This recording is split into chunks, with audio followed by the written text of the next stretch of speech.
Melanjut acara selanjutnya yakni Mau'izatul Hasanah, yang mana dalam hal ini kami mohonkan kepada beliau Dr. Kiai Haji Reza Ahmad Zahid LCMA, kepada beliau Dr. Kiai Haji Reza Ahmad Zahid LCMA, waktu dan tempat kami persilahkan. Assalamualaikum warahmatullahi wabarakatuh.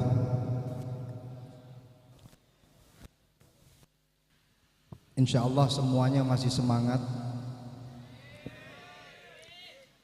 Ada yang datang jam 8, ada bahkan sebelum jam 8 sudah mempersiapkan karpet, panitia.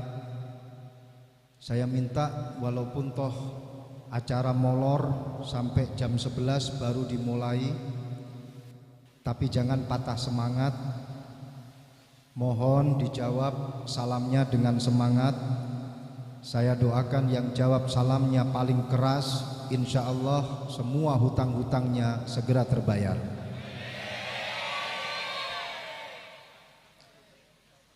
Saya doakan yang jawab salamnya paling keras, insya Allah yang belum dapat jodoh, para jomblo-jomblo fi sabilillah segera mendapatkan jodohnya. Yang sudah punya jodoh, jawab salamnya masih semangat, saya doakan semoga jodohnya nambah. Maksud saya semoga tambah istiqomah, keluarganya tambah sakinah mawaddah warahmah, rezekinya nambah, nambah rumah, nambah sepeda, nambah mamah.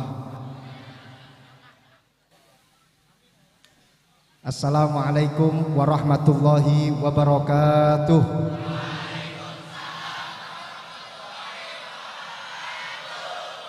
Alhamdulillah tampak di depan semua jawab salamnya semangat. Ini berarti pertanda bahwa yang hadir rata-rata hutangnya lunas. Kalau yang di atas panggung sebelah saya, sebelah kanan saya, jawab salamnya paling keras barusan, kita doakan semoga istrinya. Bismillahirrahmanirrahim. Bismillahi amantu billah tawakkaltu ala Allah masya Allah la haula wa la quwata illa billahil aliyil azim. Bismillahi masya Allah ma kana min ni'matin fa minallahi masya Allah. Bismillahi masya Allah la yasuqul khaira illallah masya Allah. Bismillahi masya Allah la yasrifus su'a illallah masya Allah. Bismillahi masya Allah la haula wa la quwata illa billahil aliyil azim. Pertama saya sampaikan dengan mengucapkan masya Allah karena takjub saya kepada majlis malam hari ini, yang mana majlis ini luar biasa, yang hadir juga luar biasa, sehingga majlis ini insya Allah majlis yang masya Allah. Alhamdulillah, alhamdulillahi rabbil alamin, hamdan yuwafi ni'amahu wa yukafi'u mazidah. Wa nusalli wa nusallim ala sayyidina wa maulana Muhammad ibni Abdillah wa ala alihi wa sahbihi wa mawala.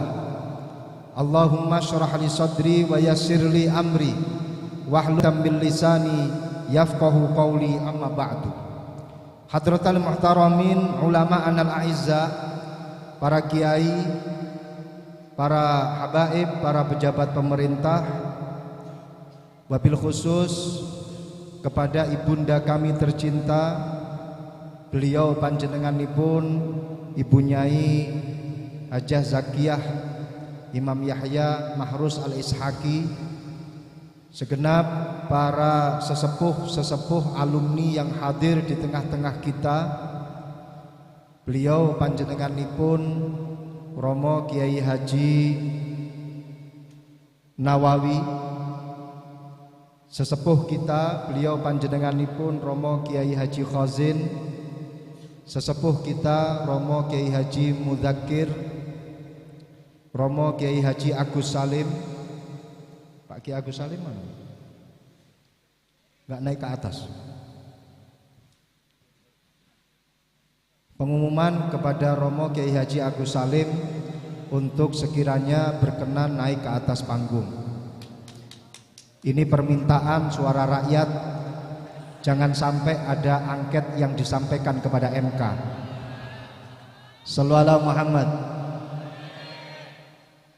Ini sesepuh yang betul-betul sesepuh, karena kalau dalam tradisi pesantren ada istilah sesepuh, sekali sesep langsung melepuh. Tapi kalau Kiai Agus Salim, wallahu a'lam, apa yang beliau sesep setiap malam. Ada lagi yang sekali sesep langsung kambuh. Beliau adalah Kiai Haji Dawud, Bang Dawud Hendi. Juga saya mohonkan kepada beliau untuk naik ke atas panggung. Beliau adalah pembesar kita. Kalau saya ini adalah pengurus. Serasa panggung ini kurang mantap kalau tidak ada pembesarnya. Kita hitung sampai 3 kali. Kalau beliau tidak naik ke atas panggung, maka beliau akan kita diskualifikasi. 1, 2, alhamdulillah sudah naik. Shallu ala sayyidina Muhammad. Masya Allah, rasanya panggung bergetar ini. Subhanallah, betul-betul bisa menggetarkan panggung, karena memang kehadiran beliau bisa menjadikan majelis kita bergetar. Doa kita mampu menggetarkan langit, mampu untuk mengetuk pintu langit, berkah kehadiran para sesepuh-sesepuh kita. Amin ya rabbal alamin. Kepada segenap pejabat pemerintah yang kita muliakan, hadir di tengah-tengah kita Bapak Camat, Pak Daniel, matur suwun Pak Camat rawuhipun sugeng rawuh dumateng mriki panggenan. Mugi-mugi panjenengan tansah pinaringan sehat walafiat umur panjang. Mbuh ngerti apa ora wong iki mau, artine apa wallahu a'lam.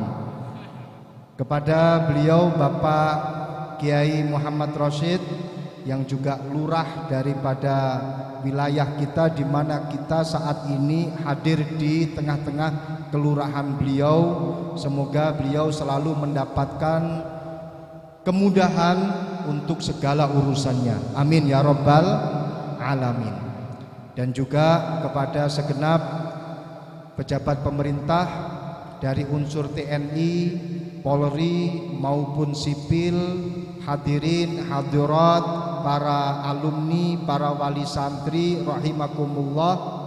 Dan kita bersama-sama berkumpul di majelis ini, berdoa bersama-sama untuk segenap keluarga besar Pondok Pesantren Lirboyo, Simbah Kiai Muhammad Anwar Mansur, Simbah Kiai Abdullah Kafabihi Mahrus, Simbah Kiai Hasan Syukri Zamzami Mahrus, Simbah Kiai An'im Falahuddin Mahrus, dan segenap Bani Simbah Kiai Abdul Karim. Semoga semuanya diberikan kesehatan, umur panjang. Amin ya rabbal alamin. Al-Fatihah. A'udzubillahi minasyaitonirrajim. Bismillahirrahmanirrahim. Alhamdulillahirabbil alamin arrahmanir rahim maliki yaumiddin. Iyyaka na'budu wa iyyaka nasta'in ihdinas siratal mustaqim siratal ladzina an'amta 'alaihim ghairil maghdubi 'alaihim waladdallin. Amin. Matur suwun atas bacaan Fatihah beserta dengan doanya. Kita berharap semoga malam hari ini kita bertepatan dengan malam Lailatul Qadar, sehingga ketika kita duduk di majelis ini, sama halnya kita duduk bersimpuh bersama, mengaji, bertahlil, menghauli para masyayikh, berdoa bersama, seakan-akan kita hadir di majelis ini selama 1000 bulan. Dan pahala yang kita dapatkan insya Allah lebih baik daripada 1000 bulan. Amin ya rabbal alamin. Siapa tahu malam hari ini adalah Lailatul Qadar. Ini kan sudah menjadi rahasia Allah. Walaupun toh para ulama mengatakan bahwasanya Lailatul Qadar itu potensi jatuhnya pada tanggal-tanggal terakhir di bulan suci Ramadan. Lebih-lebih pada tanggal-tanggal ganjil di atas tanggal 20, 21, 23, 25, 27, 29. Tapi tidak menutup kemungkinan malam Lailatul Qadar bisa jatuh sebelum tanggal 20. Buktinya apa? Al-Quran diturunkan oleh Allah Subhanahu wa ta'ala pada malam Lailatul Qadar. Inna anzalnahu fi Lailatul Qadar wa ma adraka ma Lailatul Qadar. Di situ dikatakan bahwasannya Al-Quran diturunkan pada malam Lailatul Qadar. Dan jumhurul ulama mengatakan bahwasannya turunnya Al-Quran itu jatuh pada tanggal 17 Ramadan. Sehingga tidak menutup kemungkinan Lailatul Qadar itu jatuh sebelum tanggal 20. Walhasil selama bulan suci Ramadan ini berpotensi untuk terjadinya malam Lailatul Qadar. Malam hari ini memang malam genap, akan tetapi tidak menutup kemungkinan Lailatul Qadar jatuh pada malam hari ini. Amin ya robbal alamin. Siapa tahu. Dan itu menjadi rahasia Allah. Walaupun toh saya pernah bertemu dengan Lailatul Qadar. Satu kisah, malam hari saya didatangi oleh seorang perempuan. Saya tanya, dari mana bu? Katanya dari desa sebelah. Saya tanya, namanya siapa? Siti. Siti siapa lengkapnya? Dia bilang Siti Lailatul Qadar. Dalam hati saya, alhamdulillah malam hari ini malam ganjil dan saya bertemu dengan Lailatul Qadar. Tapi awalnya ada sitinya, yakni Siti Lailatul Qadar. Ini menjadi rahasia Allah. Banyak hal yang menjadi rahasia Allah Subhanahu wa ta'ala. Termasuk diantaranya adalah Lailatul Qadar. Kenapa Lailatul Qadar itu dirahasiakan oleh Allah Subhanahu wa ta'ala? Agar kita betul-betul berusaha semangat selama di bulan suci Ramadan untuk berburu malam Lailatul Qadar. Kalau Lailatul Qadar itu diumumkan oleh Allah Subhanahu wa ta'ala, semisal pengumuman Lailatul Qadar pada tahun 2024 atau tahun 1445 Hijriah jatuh pada tanggal 3 April 2024. Saya yakin kalian pasti akan sholat tarawih pas pada tanggal itu saja. Betul? Saya yakin baca Qur'annya juga pas pada tanggal itu saja. Kenapa? Karena pada tanggal itu semua amal akan dilipat gandakan. Dan kita beribadah pada malam hari itu sama halnya kita beribadah selama 1000 bulan. Pahalanya lebih baik daripada 1000 bulan. Luar biasa. Ketika kita membaca satu ayat saja di dalam Al-Quran, A'udzu billahi minasyaitonir rajim. Bismillahirrahmanirrahim. Alif Lam Mim. Anaknya dari belakang teriak, "Bu, sinetron udah mulai." Shadaqallahul adzim. Tapi ketika membaca Alif Lam Mim bertepatan dengan malam Lailatul Qadar, maka itu sama halnya ibarat kata kamu mengatakan Alif Lam Mim, Alif Lam Mim, Alif Lam Mim selama 1000 bulan. Sampai dower ora bakal kuat mengucapkan Alif Lam Mim, Alif Lam Mim, Alif Lam Mim selama 1000 bulan. Enggak akan kuat. Ketika kita sholat 2 rakaat malam hari bertepatan dengan malam Lailatul Qadar, maka kita sama saja mengerjakan sholat tersebut selama 1000 bulan. Ketika kita memberikan nafkah batin kepada istri kita, push up pas malam Lailatul Qadar, Masya Allah, kita nggak akan kuat push up selama 1000 bulan. Betul? Tapi kalau kita lakukan pas pada malam Lailatul Qadar, maka kita sama halnya memberikan nafkah batin kepada istri kita, kepada pasangan kita selama 1000 bulan. Pahalanya bahkan lebih baik. Alhamdulillah. Maka ini akhirnya dijadikan sebagai rahasia Allah. Kalau seandainya nggak dirahasiakan, semuanya pasti akan memilih kapan ini Lailatul Qadar akan datang. Sama seperti halnya jodoh dirahasiakan oleh Allah Subhanahu wa Ta'ala. Memang yang namanya jodoh itu ditetapkan oleh Allah 150.000 tahun sebelum Allah menciptakan manusia. Allah sudah menciptakan arwahnya terlebih dahulu. Dan para ruh ini kemudian berputar-putar bertasbih kepada Allah. Ini 150.000 tahun sebelum Allah menciptakan jasad kita, sebelum Allah menciptakan manusia. Dan para ruh ini sudah berpasang-pasangan. Ada yang sudah bergandengan, kelak nanti di dunia dia pasti akan menjadi jodoh. Ada yang malah justru singkur-singkuran, maka kelak nanti di dunia dia pasti akan berikhtilaf antara satu dan yang lainnya. Maka jodoh ini sudah ditetapkan oleh Allah. Tapi siapa jodoh kita di dunia, kita tidak ada yang tahu. Ini semuanya menjadi rahasianya Allah.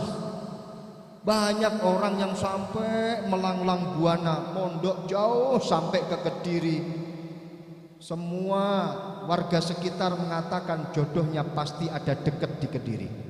Tapi ternyata jodohnya pek nggo, alias ngepek anak tonggo. Sebelah rumah pas. Ada yang semacam ini? Ada. Ada yang sampai lama di Lirboyo. Warga sekitar sudah mengira ini pasti hidupnya di sana, jodohnya juga pasti ada di sana. Tapi ternyata dapat anak tetangga sendiri. Banyak yang seperti itu. Bang Daud itu lama di Lirboyo, tapi kenyataannya juga nggak dapat orang Lirboyo. Bang Mudakir juga lama di Lirboyo, tapi juga nggak dapat anak Kediri, walaupun toh pernah deket sih sama orang Kediri. Pokoknya kartu asnya ada di saya. Shallallahu alaihi Muhammad. Mau saya bongkar? Wani Biro. Ini yang namanya jodoh. Jodoh itu ada di tangan Allah, menjadi rahasia Allah. Apa hikmahnya? Kalau seandainya jodoh itu kemudian diumumkan oleh Allah. Kiai Nawawi jodohnya dari Sukabumi, contoh. Kiai Kozin jodohnya dekat-dekat saja, contoh. Ini pasti beliau berdua tidak akan pernah berusaha untuk mencari tulang rusuknya yang hilang. Lungguh santai, duduk santai, alah jodoh sudah ditetapkan, tinggal tunggu saja kapan jodohku akan datang. Nggak ada. Kalau seandainya jodoh itu sudah ditetapkan dan kemudian diumumkan oleh Allah Subhanahu wa Ta'ala, tidak akan pernah ada yang namanya usaha. Nggak akan mungkin itu Cassandra kemudian melantunkan satu syair, meski ku bukan yang pertama bagimu, tapi cintaku cinta yang terbaik. Meski ku bukan bintang yang indah di sana di langit, tapi percayalah cintaku adalah cinta yang paling baik. Nah, karena jodoh itu kemudian dirahasiakan oleh Allah Subhanahu wa taala, pada akhirnya kita berusaha menjadi orang yang terbaik. Kita akhirnya berusaha untuk menjadi orang yang paling soleh, berusaha untuk menjadi orang yang paling alim. Fastabiqul khairat, di situ muncul kenapa survei membuktikan calon mertua hanya mencari menantu-menantu yang baik. Calon pasangan hanya mencari mereka-mereka yang memiliki cinta terbaik. Sehingga disinilah hikmahnya, orang akan menjadi yang terbaik, berusaha semaksimal mungkin untuk menjadi yang terbaik. Kalau seandainya jodoh itu kemudian diumumkan, orang dalam keluarga, dalam pernikahan, dia tidak akan ada usaha untuk menjadi yang terbaik. Bukankah Rasulullah Sallallahu Alaihi Wasallam pernah menyampaikan, khairukum li ahli, wa ana khairukum li ahli. Sebagus-bagus kalian adalah orang yang paling bagus, paling baik di depan keluarga kalian, dan aku adalah orang yang paling baik di depan keluargaku. Aku adalah pemimpin keluarga yang paling baik. Kalau semisal jodoh itu kemudian diumumkan oleh Allah, semisal Bang Muzakir sudah tahu pengumuman dari langit dengan dekengan pusat bahwa jodohnya adalah si fulanah, yaitu yang ada di rumah, pasti yang namanya Bang Muzakir tidak akan pernah berusaha untuk menjadi suami yang terbaik untuk keluarganya. Biarin ngapain, mau jadi yang terbaik, mau usaha apa, jodohku ya cuman ini. Aku mau yang terbaik atau terjelek, tetap jodohku adalah ini. Gak akan berusaha untuk menjadi orang yang terbaik. Makanya di situ dikatakan khairukum li ahli. Sebagus-bagus kalian adalah kalian yang paling baik di depan keluarga kalian. Masya Allah. Kenapa Rasulullah memberikan isyarat kepada kita bahwa manusia yang terbaik adalah manusia yang terbaik di mata keluarganya? Karena untuk menjadi orang yang terbaik di depan keluarga, gak usah jauh-jauh. Menjadi yang terbaik di depan istri, sulitnya bukan main. Betul?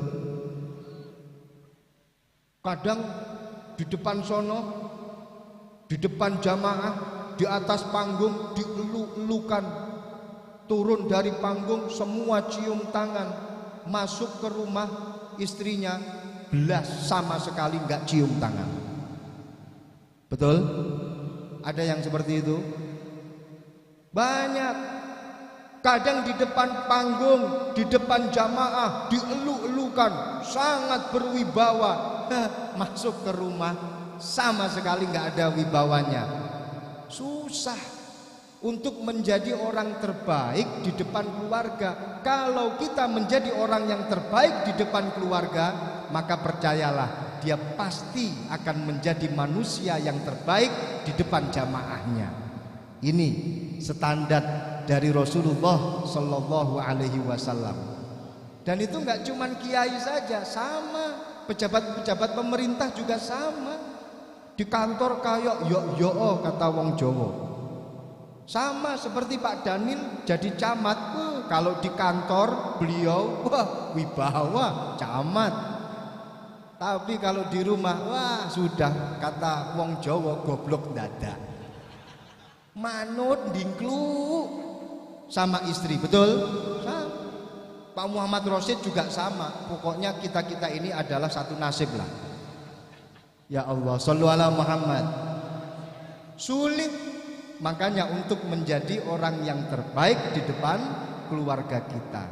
Nah, jodoh itu dirahasiakan oleh Allah. Siapa jodoh kalian? Wallahu a'lam.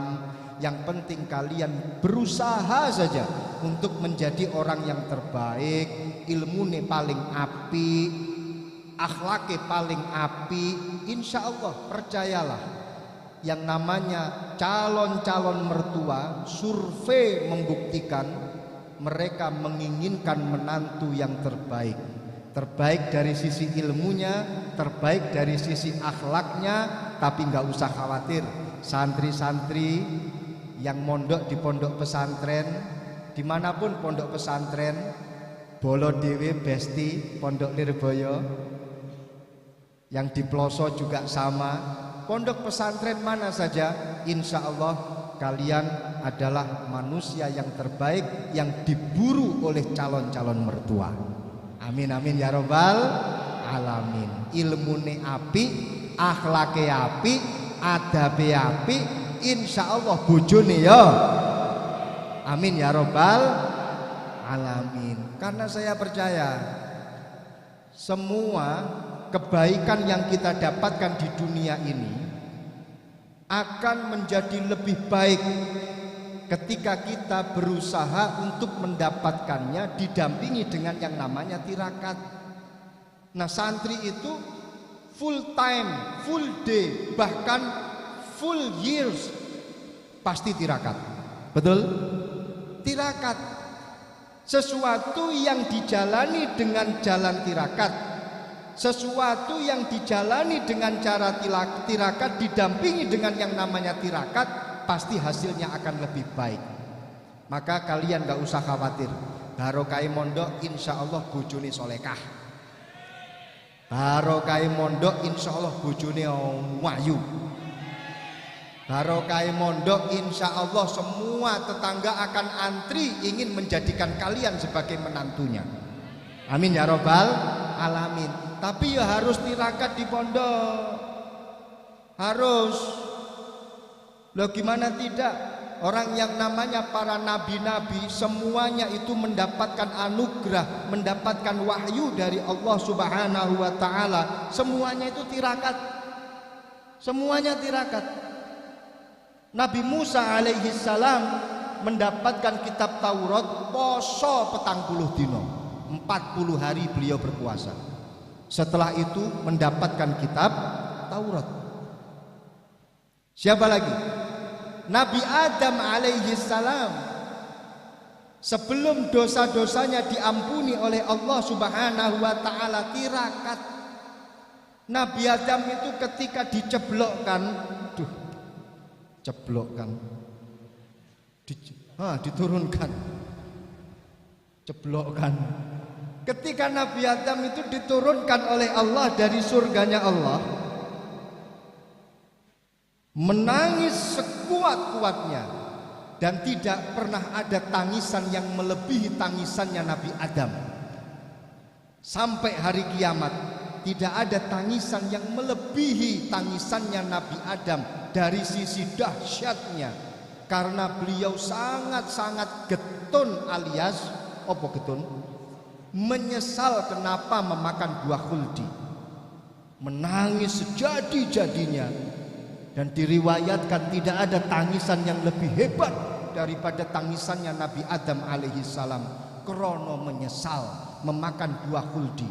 Dan itu nangis sambil bersujud, enggak diangkat-angkat oleh Nabi Adam. Baru diangkat oleh Nabi Adam ketika Allah mengampuni Nabi Adam, itu pun juga barokah dengan tawassul kepada Nabi Muhammad sallallahu alaihi wasallam. Tirakat Nabi Adam bermunajat kepada Allah sampai kemudian dosanya diampuni oleh Allah. Bahkan Nabi Adam sebelum bertemu dengan Siti Hawa tirakat. Nabi Adam itu ketika diturunkan oleh Allah dari surganya Allah itu melihat kulitnya, menurut satu riwayat kulitnya itu kata orang Jawa itu blekedek alias kusam. Nabi Adam kemudian matur kepada Allah, ya Rob, kenapa kulitku ini kok berubah kusam semacam ini? Dulu ketika di surga kulitku glowing, charming, dan bening. tapi kenapa saat ini kulitku ini kusam? Aku ini ya Rob mau bertemu dengan kekasihku Siti Hawa, tapi kalau semacam ini kurang percaya diri ya Rob. Kembalikanlah aku seperti halnya aku di surgamu ya Rob. Kemudian oleh Allah diberi amalan. Ini amalan bisa kalian catat untuk meminimalisir anggaran facial, untuk meminimalisir anggaran pergi ke salon, meminimalisir manicure, pedicure. Dilakukan oleh Nabi Adam puasa 3 hari dalam 1 bulan, tanggal 13, 14, 15. Dan kemudian ini puasa masih disunahkan di dalam agama Islam, dinamakan dengan Ayyamul Bid, hari-hari putih. Hari-hari putih. Karena memang ada kronologinya. Kenapa? Karena Nabi Adam berproses untuk mengglowingisasi dan charmingisasi. Demikian juga beningisasi untuk kulitnya dengan cara puasa pada tanggal 13, 14 dan 15 di pertengahan bulan-bulan Hijriyah. Ini tirakat Nabi Adam. Nah kalian Nabi bukan wali, mentok wali murid, paling demen ya wali mahan. Gitu pengen ketemu jodohnya kok enggak mau tirakat. Gak bahaya tak? Bahaya. Makanya para jomblo-jomblo fisabilillah, di depan saya ini saya persentase 80% mereka adalah para jomblo fisabilillah. 10% dari mereka yang tersakiti hatinya karena hanya di PHP dengan janji. Ora usah khawatir bocah santri, ya lah, walaupun toh kalah bondo tapi kudu menang biar mereka punya bondo sampai 271 triliun, kita punya doa 500 triliun didampingi oleh ijabahnya malaikat. Amin ya robbal. Shallu ala Muhammad. Tapi jo tepuk tangan toh, tirakat, deal. Kalian istiqomah di pondok, ini adalah bentuk daripada tirakat. Kalian betah di pondok, ini adalah bentuk daripada tirakat. Kenapa? Karena kesederhanaan kalian di pondok pesantren ini adalah sebuah hal yang istimewa yang tidak pernah dibayangkan oleh mereka-mereka yang ada di luar pondok pesantren. Hanya kita para santri yang mengerti dan menyadari nikmatnya pondok pesantren. Bagaimana tidur hanya beralaskan sajadah, bagaimana tidur di serambi masjid. Kenapa ada yang tertawa? Apakah ada yang alumni serambi? Bagaimana minum kopi tapi tidak dengan memakai gelas kaca, gelas kristal, cukup dengan mug atau dengan cebornya kamar mandi, cukup. Hanya kita yang tahu nikmatnya pondok pesantren. Biarlah mereka membuli santri sampai mengatakan, ngapain anak kamu beri ke pondok pesantren? Ngapain anak kamu pesantrenkan? Besok anak kamu mau makan apa kalau lulus dari pondok pesantren? Gak ngerti. Tolong jawab dengan lantang. Saya santri keluar dari pesantren pasti tetap akan makan nasi. Ada sampai yang mengatakan, ngapain anak lo pondokin, lo masukin ke pondok pesantren, besok mau jadi apa? Jawab dengan lantang, saya keluar dari pondok kelak nanti akan menjadi manusia. Karena tidak ada satu sejarah yang mengatakan santri keluar dari pesantren berubah jadi sapi. Tidak ada. Tetap jadi manusia. Alhamdulillah. Tapi ya tadi itu kuncinya, tirakat di pondok pesantren. Allah merahasiakan jodoh, Allah merahasiakan Lailatul Qadar, Allah juga merahasiakan rezeki kita. Rezeki kita dirahasiakan oleh Allah Subhanahu wa taala. Padahal ada satu conversation antara malaikat dengan Allah Subhanahu wa taala. Ketika manusia itu dalam keadaan janin, malaikat bertanya kepada Allah, "Ya Rabb, ini hamba panjenengan beruntung atau celaka?" Ditulis beruntung atau celaka. "Ya Rabb, ini hamba panjenengan kaya atau miskin? Ini hamba panjenengan jomblo sampai mati atau ketemu jodoh?" Semuanya ditulis, dicatat oleh malaikat. Tapi untuk realisasinya semuanya itu menjadi rahasia Allah. Bahkan sampai rizki itu pun juga dirahasiakan oleh Allah. Ini pun juga saya posisi nggak tahu pulang ini nanti dapat berkat atau tidak. Wallahu a'lam. Kalian alhamdulillah sudah bawa bungkusan-bungkusan. Saya sama sekali belum dapat. Baru saja duduk langsung disuruh naik ke atas panggung. Wallahu a'lam nasib saya setelah ini bagaimana, Allah yang tahu. Rezeki kita nggak ada yang tahu. Allah merahasiakannya. Sekarang pertanyaannya, kenapa Allah merahasiakan rezeki kita? Bahaya para rawuh. Kalau semisal rezeki itu diumumkan secara transparan oleh Allah Subhanahu wa taala, bahaya. Contoh, semisal Pak Kiai Nawawi langsung dapat pengumuman dari langit, Kiai Nawawi, panjenengan dapat rezeki dari Allah 75 miliar. Udah cuman segitu tok sampai akhir hayat. Yakin beliau tidak akan pernah untuk mencari rezeki. Wes memang jatahku sakmono. Wes memang aku hanya dapat segitu. Ngapain aku kerja keras? Nggak akan pernah ikhtiar. Betul? Kiai Khozin didata oleh malaikat, rezeki sampean sakmene 271 triliun. Wah, akeh.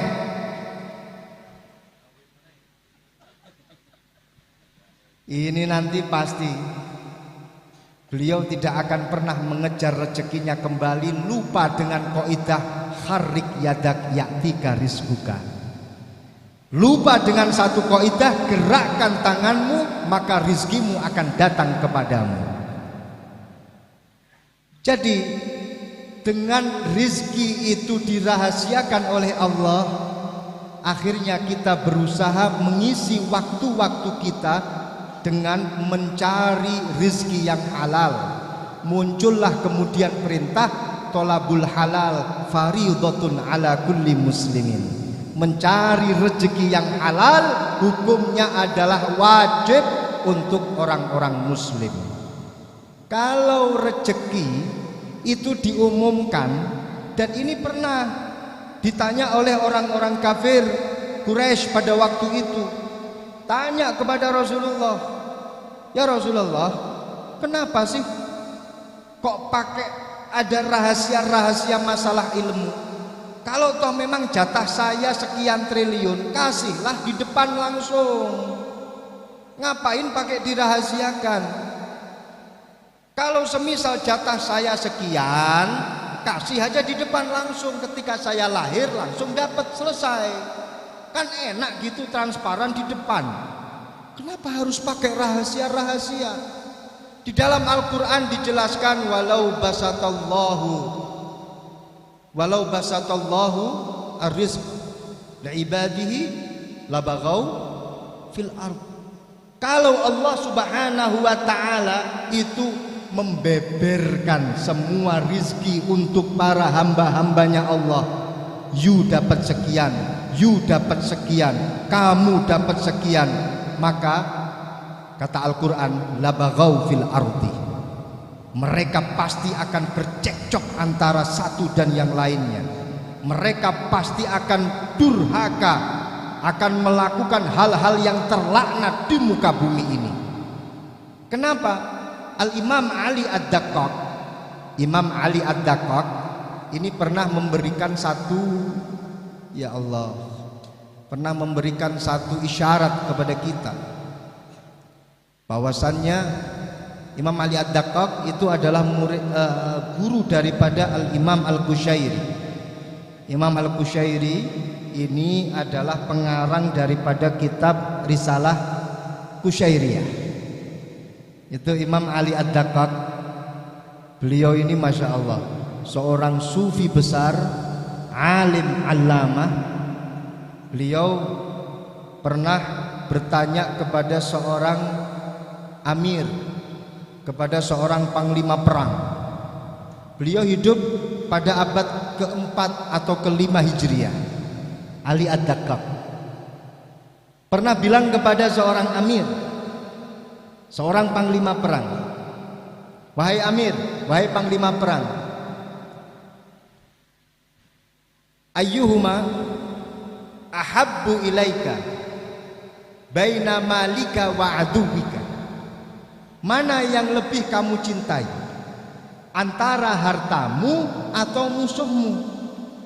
Dijawab dengan refleks langsung, directly, tentu al-mal ahabbu ilayya, tentu yang namanya harta lebih aku cintai daripada aku mencintai musuh-musuhku.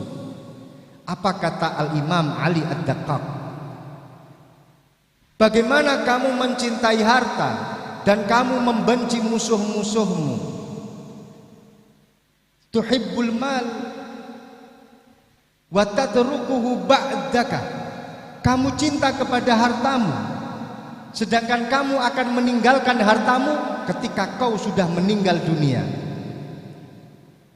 Dan kamu tabghadu aduwaka wa anta ma'ahu ba'daka, kamu benci dengan musuhmu, tapi ketika kamu sudah mati kau akan berkumpul dengan musuhmu. Ini Masya Allah kalam luar biasa, mengandung makna filosofinya luar biasa. Jadi kalau kita bicara serius, yang namanya harta kita cintai, tapi ketika kita sudah mati maka kita berpisah dengan harta kita. Tapi yang namanya musuh, kita benci dia, tapi ketika kita sudah mati, kita kelak nanti akan bertemu dengan musuh-musuh kita. Artinya bagaimana? Kalian kalau mau bermusuhan dengan orang lain, tolong arahkan musuhmu. Arahkan musuhmu, berikanlah nasihat, berikanlah mauidhah agar musuhmu mendapatkan hidayah, agar musuhmu terarah. Kenapa? Karena musuhmu di dunia kelak nanti di akhirat akan bersamamu. Dan ketika musuhmu ini menjadi baik, maka akan menjadi satu majelis yang baik ketika nanti di akhirat. Understand? Understand? Rapaham gak popo. Tapi begitulah jelasnya bagaimana ketika kita membenci musuh kita, tapi kita harus ingat kelak nanti di akhirat musuh kita akan bersama dengan kita. Maka sudah menjadi kewajiban kita bagaimana kita memperbaiki musuh kita. Orang yang kita anggap musuh tapi kita harus memperbaikinya. Orang yang kita anggap musuh tapi harus kita arahkan sehingga kelak nanti di akhirat akan berkumpul di tempat yang baik bersama dengan musuh-musuh kita yang sudah kita perbaiki di dunia. Fahimtum? Alhamdulillah. Nah, yang termasuk rahasia Allah Subhanahu wa taala adalah kematian, ajal kita. Imam Al-Ghazali pernah bertanya kepada santri-santrinya, wahai santri-santriku, Mana perkara yang lebih dekat dengan kita ketika kita hidup di dunia? Ada seorang santri angkat tangan. Saya tahu Kiai. Apa yang paling dekat dengan kita? Yang paling dekat dengan kita adalah kekasih kita. Kenapa kok semacam itu? Karena kemanapun kita pergi, dia selalu ada di dalam hati kita. Kemana kita pergi, fotonya pasti ada di dompet kita. Kemana kita pergi, fotonya pasti akan menjadi layar background HP kita. Dan kemana kita pergi, dia selalu bertanya, kapan kamu pulang? Miss call lagi, miss call lagi. Maka yang paling dekat dengan kita adalah kekasih kita. Apa kata Al-Imam Al-Ghazali? Jawabanmu betul, tapi ada yang lebih betul. Salah satu santrinya lagi angkat tangan, kemudian bertanya, saya tahu jawabannya Kiai. Apa? Yang paling dekat dengan kita adalah harta kita. Lah kok bisa? Ya bisa. Kenapa? Karena setiap kali kita pergi, yang namanya ATM, kartunya ada di dompet kita, walaupun toh saldonya hanya 200 perak. Harta kita selalu kita bawa ada QRIS. Harta kita selalu kita bawa ada mobile banking. Selalu kita bawa kemanapun kita pergi. Maka harta adalah sesuatu yang paling dekat dengan kita. Kata Imam Al-Ghazali, jawabanmu betul, tapi ada yang lebih betul. Mungkin kalau Imam Al-Ghazali bertanya saat ini, ada mungkin santri yang akan menjawab yang paling dekat dengan kita adalah HP kita. Kenapa? Karena kalau kita ketinggalan HP, mau sudah kelewat berapa kilometer, kalau HP ketinggalan di rumah, yakin balik itu untuk ngambil HP. Betul? Apalagi kalau PIN sama passwordnya sudah diketahui sama istri, pasti akan balik. Kalau kalian nggak percaya, tanya kepada Bang Daud Hendy. Pengalaman telat, kemudian HP ketinggalan, walaupun toh telat, nggak apa-apa, muter balik arah, ambil HP dulu, aman. Kalau yang ketinggalan dompet nggak apa-apa, tapi kalau HP yang ketinggalan, nggak bahaya tak? Shallallahu alaihi Muhammad. Imam Al-Ghazali memberikan satu jawaban, yang paling dekat dengan kita adalah kematian. Ini yang paling dekat dengan kita. Kita nggak tahu kapan kita akan mati, tapi yang namanya kematian selalu berdampingan dengan kita. Bisa jadi pulang dari majelis ini mati. Siapa tahu, betul? Yang ngomong betul keras, bahaya. Siapa tahu minggu depan, tahun depan, wallahu a'lam, tapi kematian selalu dekat dengan kita. Maka kematian ini walaupun toh dekat dengan kita, tapi menjadi rahasia Allah Subhanahu wa ta'ala. Inilah yang dikatakan oleh Al-Imam Ad-Daqqaq, bagaimana Allah merahasiakan ajal seseorang, bagaimana Allah merahasiakan kematian seseorang, agar kita ini diberikan 3 hal oleh Allah Subhanahu wa ta'ala. Kalau kita ingat dengan yang namanya kematian, ini seperti yang tertulis di dalam kitab Tambihul Ghafilin, makalah yang dinukil dari Al-Imam Ali Ad-Daqqaq. Tolong diingat-ingat, ini nanti mungkin kalamnya Imam Ali Ad-Daqqaq akan menjadi soal ujian CPNS Grogol. Soal ujian CPNS ini daerah mana? Grogol Utara. Kata Al-Imam Ali Ad-Daqqaq, orang kalau ingat dengan kematian, dia akan diberi 3 hal. Diingat-ingat. Yang pertama, ta'jilut taubah. Apa? Ta'jilut taubah. Yang kedua, apa? An-nasyatu fil ibadah. Apa? An-nasyatu fil ibadah. Ya. Kemudian yang ketiga apa? Al-qanaah fir rizki. Apa? Al-qanaah fir rizki. Yang pertama, orang kalau selalu ingat dengan kematian, dia pasti akan ta'jilut taubah, bersegera untuk bertaubat, karena dia ingat mati. Kalau dia nggak ingat mati, maka dia akan masuk ke dalam sifat yang kebalikannya, yaitu taswifut taubat. Dia akan mengundur-mundur waktu untuk bertaubat kepada Allah. Tapi kalau dia ingat dengan kematian, salah dikit langsung astagfirullah, nyalahin temennya dikit langsung minta ampun, minta maaf, salah dikit sama orang tua langsung minta maaf. Ta'jilut taubah. Ringkas kata, yang kedua adalah an-nasyatu fil ibadah. Orang kalau ingat dengan kematian, dia pasti akan sregep, terengginas, semangat dalam beribadah, karena ingat yang namanya kematian.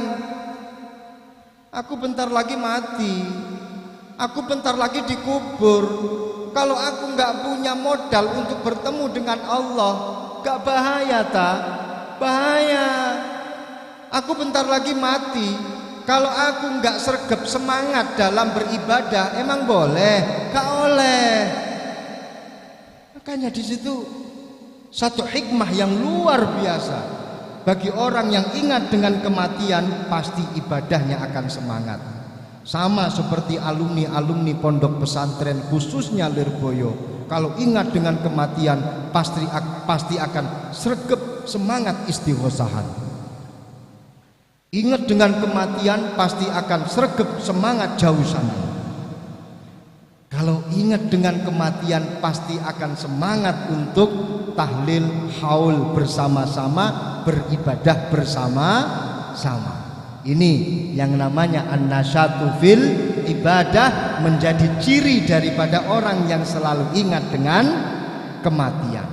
Nah, kalau semisal dia lupa dengan kematian, maka dia akan mendapatkan satu sifat, naudzubillah min dzalik, at-takasul fil ibadah. Dia akan males-malesan dalam beribadah.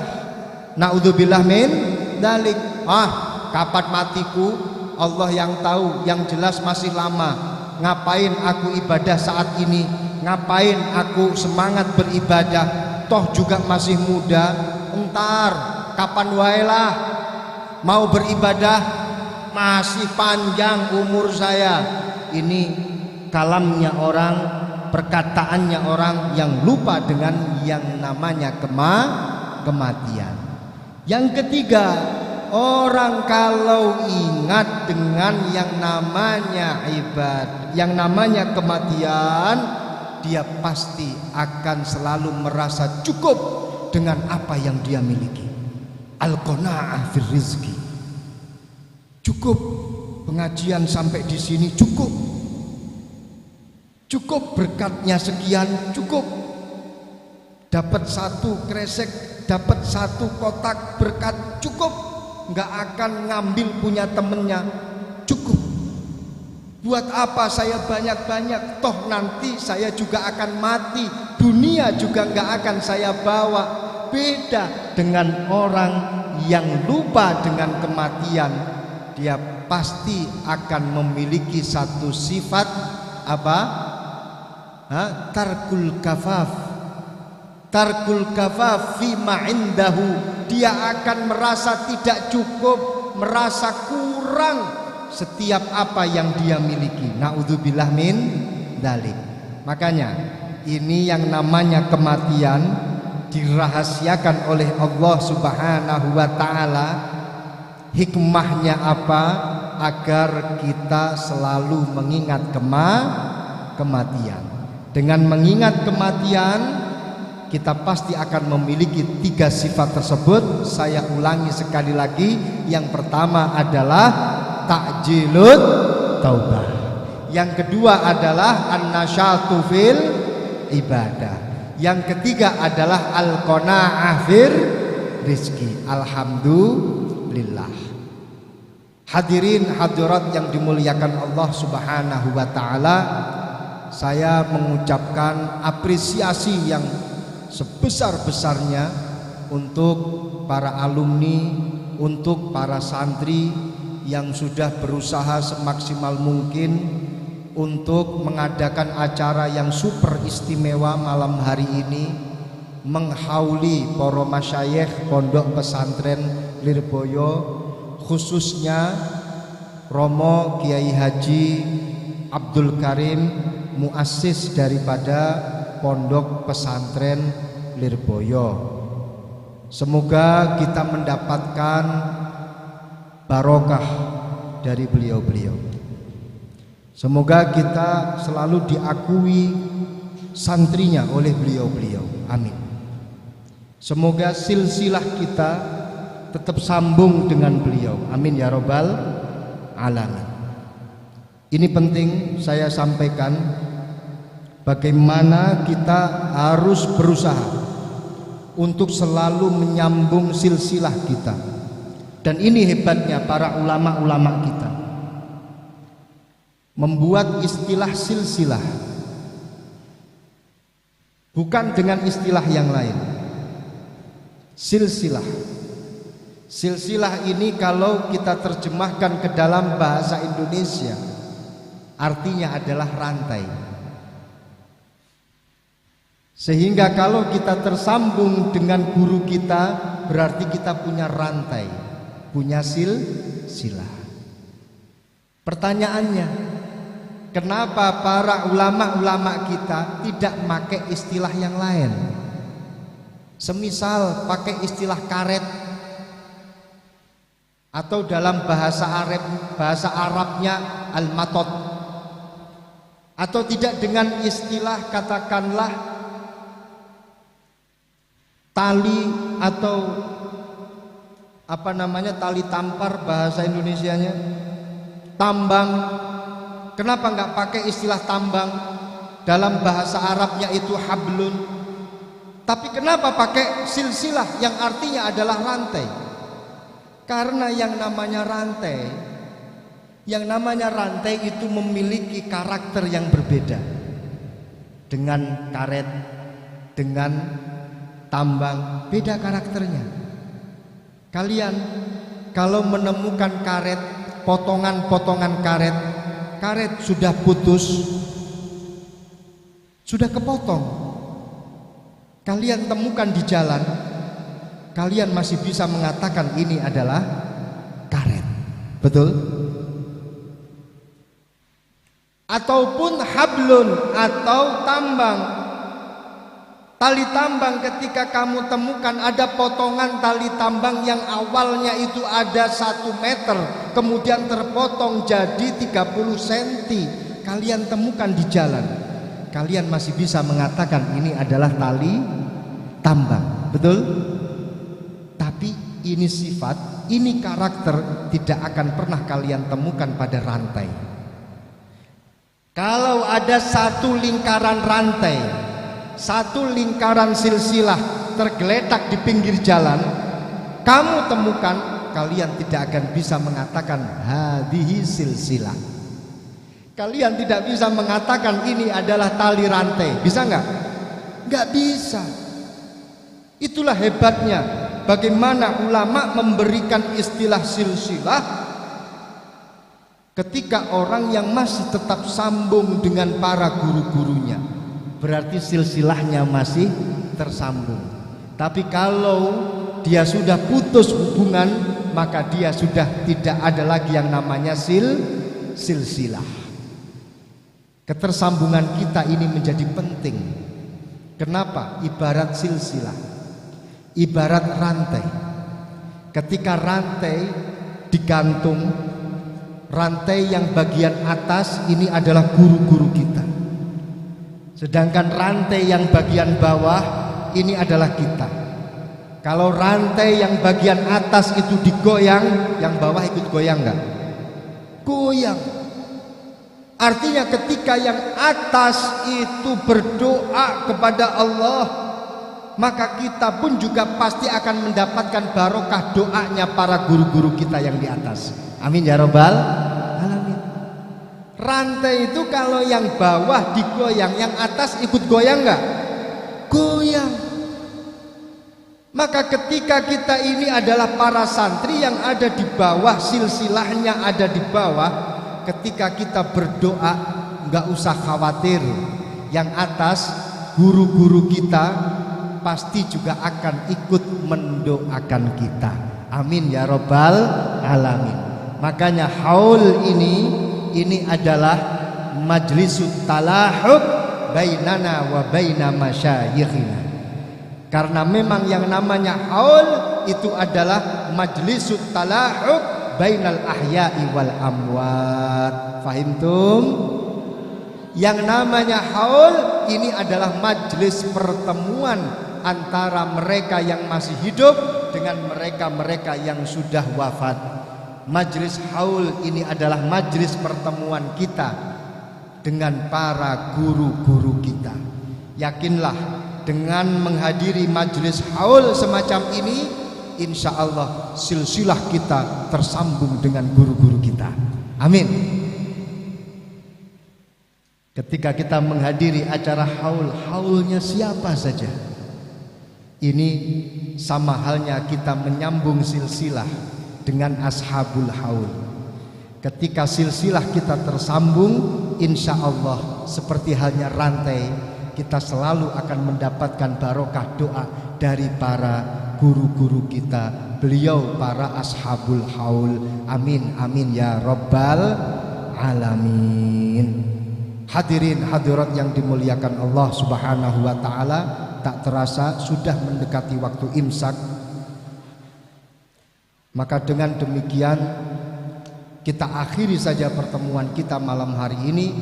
Semoga majelis yang semacam ini betul-betul menjadi majelis yang diridhai oleh Allah subhanahu wa ta'ala, majelis yang diridhai oleh Nabi Muhammad sallallahu alaihi wasallam, dan tentunya diridhai oleh para guru-guru kita. Amin ya rabbal alamin. Al-Fatihah. A'udzubillahi minasyaitonirrajim. Bismillahirrahmanirrahim. Alhamdulillahirabbil alamin. Iyyaka na'budu wa iyyaka nasta'in. Ihdinas siratal mustaqim. Siratal ladzina an'amta 'alaihim ghairil maghdubi 'alaihim waladdallin. Amin. Bismillahirrahmanirrahim. Alhamdulillahirabbil alamin. Hamdan yuwafi ni'amahu wa yukafi'u mazidah. Allahumma shalli wa sallim ala sayyidina wa maulana Muhammadin salatan tunjina biha min jami'il ahwali wal afat wa taqdilana biha jami'al hajat wa tutahhiruna biha min jami'is sayyi'at wa tarfa'una biha indaka a'la darajat wa tuballighuna biha aqsal ghayat min jami'il khairat fil hayati wa ba'dal mamat. Allahumma iftah alaina hikmataka wanshur alaina rahmataka ya dzal jalali wal ikram. Allahumma iftah alaina qulubana futuhal arifin. Allahumma iftah alaina abwaba rahmatika wa hidayatika wa maghfiratika wa taubatika waghfir lana dhunubana wa kaffir anna sayyiatina wa tub alaina innaka antat tawwabur rahim. Allahumma ghafir lana dhunubana. Allahumma ghafir dhunuba abaina wa ummahatina wa dhunuba masyayikhina. Allahumma ghafir dhunubana wa ghafir dhunubahum warhamhum ya Rabb, warhamhum ya Rabb birahmatika astaghis. Allahumma iftah alaina abwaba rizkika warzuqna ilman nafi'an waj'alna ya Rabb min ibadika salihin wa minal ulama'ir rasyidin wa minal ulama'al amilina bi ilmihim waftah alaina ya Rabb abwaba rizkika warzuqna rizqan wasi'an rizqan halalan thayyiban zahiran wa batina wa barik lana fima razaqtana warzuqna ya Rabb auladan salihin wa salihat waj'al dzurriyyatana ya Rabb dzurriyyatan thayyibah waj'alna wa dzurriyyatana waj'alna wa tullabana ya Rabb, ij'alna wa iyyahum ya Rabb min ahlil ilmi wa min ahlil khair wa min ahli tuqa wa min ahli Quran wa min ahli la ilaha illallah Muhammadur Rasulullah. Allahumma rzuqna ya Rabb sihatan wa afiatan fi ajsamina wa ajsadina. Allahumma rzuqna ya Rabb, Allahumma rzuqna ya Rabb sihatan wa afiatan fi ajsamina wa ajsadina. Warzuqna ya Rabb biliqa'i lailatul qadar allati khairum min alfi syahr. Allahumma rzuqna biliqa'i lailatul qadar allati khairum min alfi syahr. Warzuqna biliqa'i lailatul qadar allati khairum min alfi syahr. Warzuqna ya Rabbi husnil khatimah. Warzuqna ya Rabbi husnil khatimah bi husnil khatimah wa bi qawli la ilaha illallah inda nuzuli malaikata Jibril.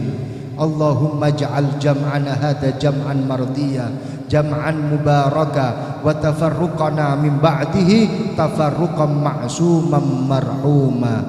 Wa yassir lana ya Rabb, yassir lana ya Rabb jami'a umurina la tusahhil wa la tu'assir ya Rabb. Barik lana fi jami'i umurina umurid dunya wal akhirah. Rabbana hadza du'auna kama amartana istajib lana du'aana ya Rabb kama istajabta du'a sayyidina Muhammad sallallahu alaihi wasallam. Bibarakati hadhihi lailatil mubarakah, bibarakati hadzal syahril mubarak, bibarakati jami'i masyayikhina, bibarakati jami'i awliyaillah, bibarakati nabiyyina Muhammad sallallahu alaihi wasallam. Ij'al du'aana du'aan mustajabah waj'al a'malana a'malan mardiyah. Allahumma barik lana fi siyamina, barik lana ya Rabb fi tadarru'ina, barik lana ya Rabb fi takhashu'ina, barik lana ya Rabb fi i'tikafina, barik lana ya Rabb fi qira'atina al-Qur'an. Waj'alna minal maqbulin waj'alna minal mardiyin waj'alna minan naji'in waj'alna minal faizin. Rabbana hab lana min azwajina wa dhurriyyatina qurrata a'yun waj'alna lil muttaqina imama. Rabbana atina fid dunya hasanah wa fil akhirati hasanah wa qina adzaban nar. Wa sallallahu ala sayyidina wa maulana Muhammad wa ala alihi wa sahbihi wa sallam. Walhamdulillahi rabbil alamin. Maulaya salli wa sallim daiman abada ala habibika khairil khalqi kulli. Maulaya salli wa sallim daiman abada ala habibika khairil khalqi kulli.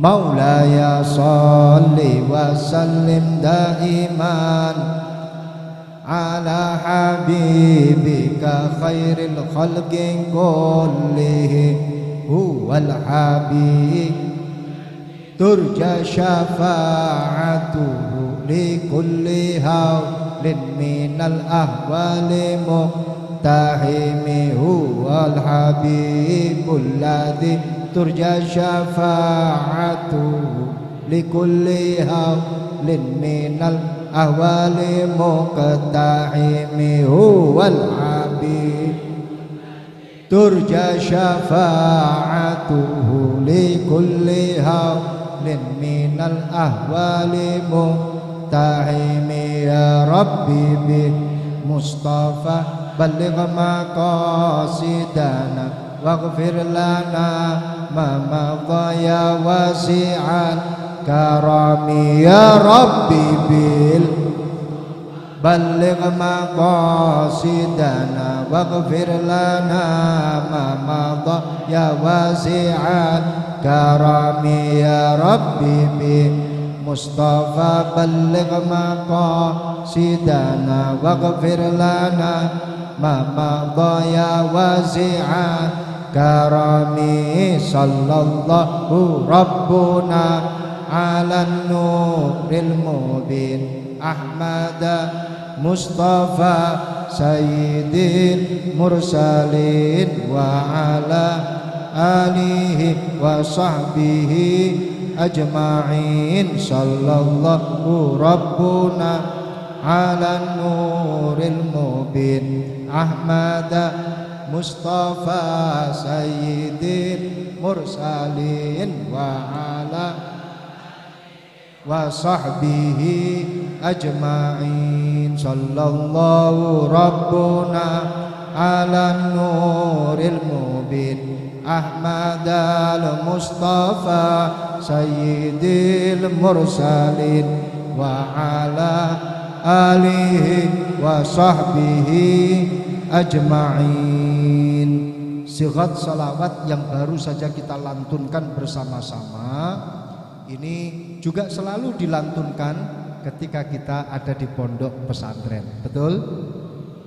Ini menurut riwayat dari Mbah Kiai Mahrus Ali, dari Mbah Kiai Wahab Hasbullah, kalau kita selalu membaca sholawat dengan sighat semacam itu, diulangi 3 kali sampai selesai, insya Allah Allah akan membukakan pintu rizki kita. Di langit langsung pintu rizki terbuka. Malaikat pun juga akan kaget. Ini ampuhnya dari mana? Kok bisa rizki turun begitu derasnya? Barokah salawat. Menurut Mbah Kiai Idris, riwayat dari Mbah Kiai Ma'ruf, Pondok Pesantren Kedunglo, sholawat dengan sighat tadi yang disebutkan diulang sampai 3 kali, insya Allah kalau dibaca secara berjamaah akan menjadikan majelis tersebut majelis yang istiqomah. Jamaahnya adem ayem tentrem, santrine adem ayem tentrem, barokah membaca sholawat seperti yang baru saja kita lantunkan bersama-sama. Walhasil kita ayo seperti dawuhnya para masyayikh, jangan sampai lupa dengan membaca sholawat. Hiasilah hari-hari kita dengan membaca sholawat, setidak-tidaknya membaca sallallahu ala Muhammad sallallahu ala Muhammad sebanyak 1000 kali. 1000 kali dalam satu hari satu malam. Bisa dicicil, kita kan besti, bisa dicicil. Monggo dicicil 50, 100, genep nanti 1000 kali sehari semalam. Kalau malam Jumat jangan lupa digenepin sampai 10.000 kali. Insya Allah akan diberikan kemudahan oleh Allah Subhanahu wa Ta'ala, dan tentunya akan mendapatkan syafaat dari Rasulullah Sallallahu Alaihi Wasallam. Yang penting bacanya dengan ikhlas, bacanya lillahi ta'ala. Semua hajat diijabahi oleh Allah Subhanahu wa Ta'ala. Amin amin ya rabbal alamin. Sekian yang bisa saya sampaikan, kurang lebihnya mohon maaf. Wal afu minkum. Wassalamualaikum warahmatullahi wabarakatuh.